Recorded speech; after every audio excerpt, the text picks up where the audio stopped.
Hi, everyone. This is my first recording for a book that goes with the Song of the Week.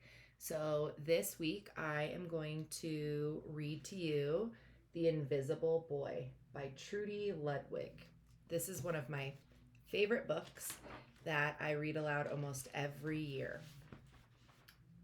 Can you see Brian, the invisible boy? Even Mrs. Carlotti has trouble noticing him in her classroom. She's too busy dealing with Nathan and Sophie.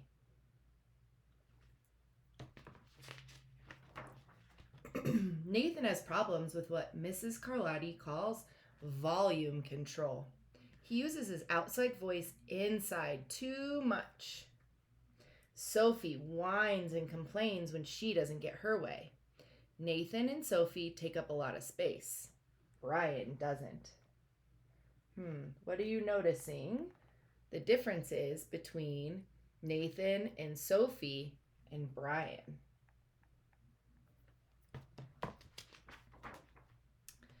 When the bell rings for recess, Micah and JT take turns choosing kids for their kickball teams. The best players get picked first, then the best friends of the best players, then the friends of the best friends. Only Brian is left, still waiting and hoping.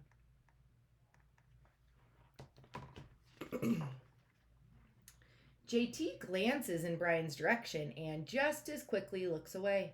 We've got enough players for each team, he tells the others.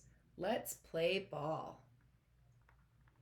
Interesting that all of the other people are in color, except for Brian. In the cafeteria, Madison and her friends talk about her birthday party. The rope swing over the pool was awesome, says JT. Yeah, so was the water slide, adds Fiona. That was the best pool party ever. I'm so glad you guys had fun, says Madison. Everybody did, except Brian. He wasn't invited. Wonder how that made Brian feel. At choosing time, while the other kids played board games and read, Brian sits at his table, doing what he loves to do best. He draws fire-breathing dragons scaling tall buildings. Space aliens locked in intergalactic battles. Says, I got you now.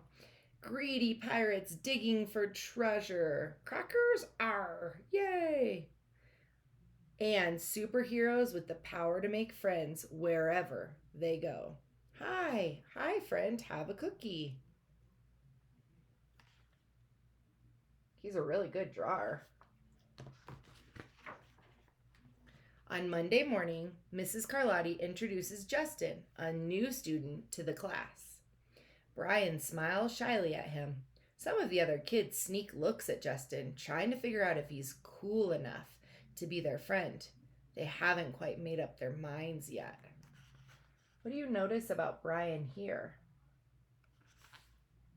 Starting to maybe get a little bit of color.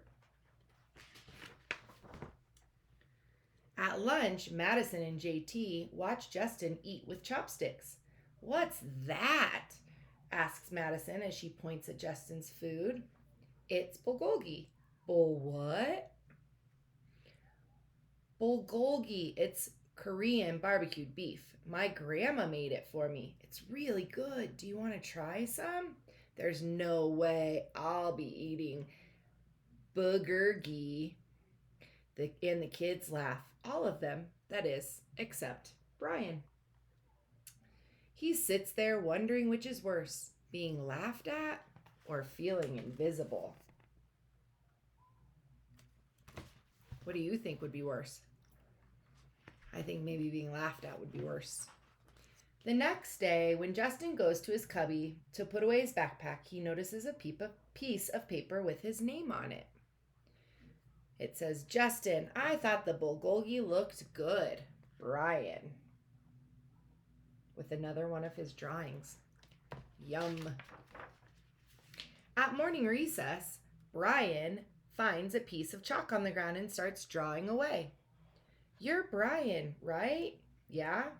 Thanks for the note. Hey, Justin, Amelia calls out from the tetherball court. You're up next. Sorry, I gotta go, says Justin. By the way, that's a really cool drawing, he adds before taking off. What do you notice is happening with Brian now? I notice you can see his shirt is starting to be a certain color instead of just being white. Wonder why that might be happening.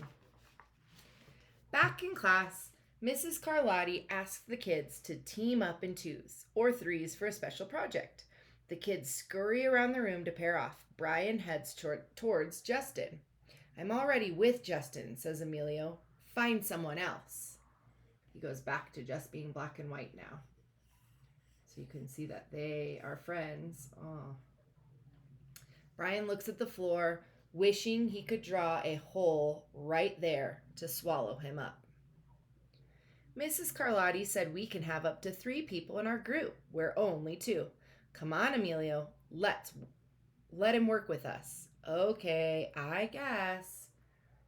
So here he is, and they're including him. And look what's happening. Mrs. Carlotti gives the class directions for the project. Your assignment is to work together to write a storybook about what you see in the photograph.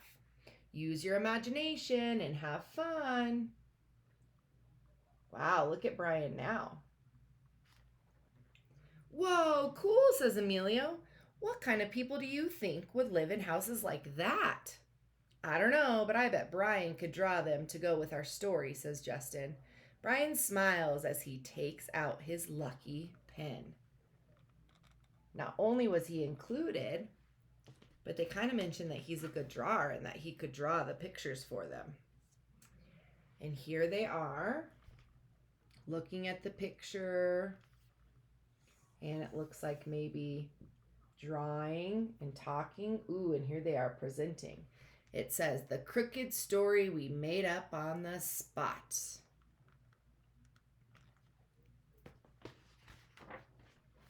At lunchtime again, Brian's least favorite part of the day, another 20 long minutes of kids talking and laughing with everyone else but him.